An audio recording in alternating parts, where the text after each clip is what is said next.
United Nations Human Rights Commission resolution on Sri Lanka for human rights abuse.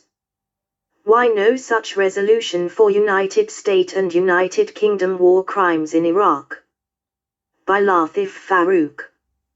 Britain initiated the UN Human Rights Council resolution on Sri Lanka, calling it to account for its human rights abuses and deliver justice for victims of 30-year civil war. The resolution on Sri Lanka is the direct outcome of Sri Lankan government's short-sighted policies and blunders. However, the question is why no such United Nations Human Rights Commission resolution on United States and Britain for their barbarity on Iraq even after 18 years later today. In March 2003, United States and United Kingdom invaded Iraq based on the lie that Iraq had weapons of mass destruction. Then British Prime Minister Tony Blair was an active partner with United States President George Bush Jr. in invading and turning this almost developed country into a graveyard.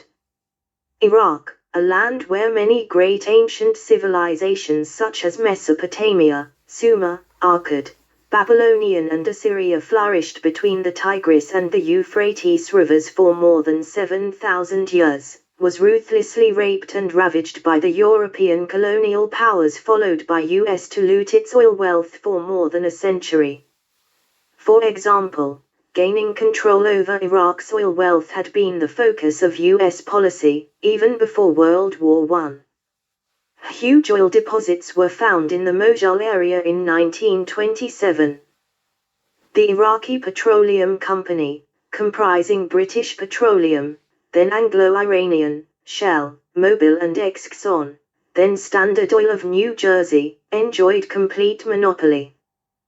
They divided the spoils of Iraqi oil among the US, Britain, France and Holland, 23.75% each, while the remaining 5% went to oil baron Kalost Gulbenkian, who negotiated the deal. The Iraqis, the legitimate owners of the oil, deprived of their own wealth, Iraqis revolted.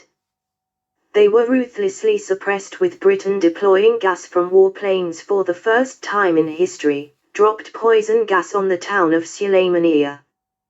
Despite all these atrocities, Iraq emerged an almost developed country with modern infrastructure, health, educational and all other facilities. People enjoyed a high standard of living.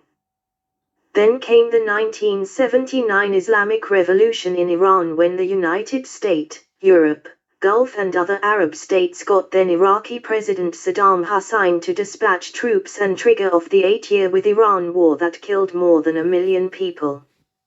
Some estimated the cost of the war at around $100 billion. Western weapons industry flourished. The war ended in 1988. However, the United States President George Bush tricked Saddam Hussein to invade Kuwait. Once Iraqi troops entered Kuwait, Bush Sr. unleashed one of the most destructive bombing campaigns in known history and pushed Iraq to its prehistoric age. He used cluster bombs to rip bodies apart, napalm and white phosphorus to cling and burn skin, and small nuclear bomb-type fuel-air explosives to cause other damage. The total amount of bombs dropped on Iraq was far more than the bombs dropped by the Allies in the entire World War II.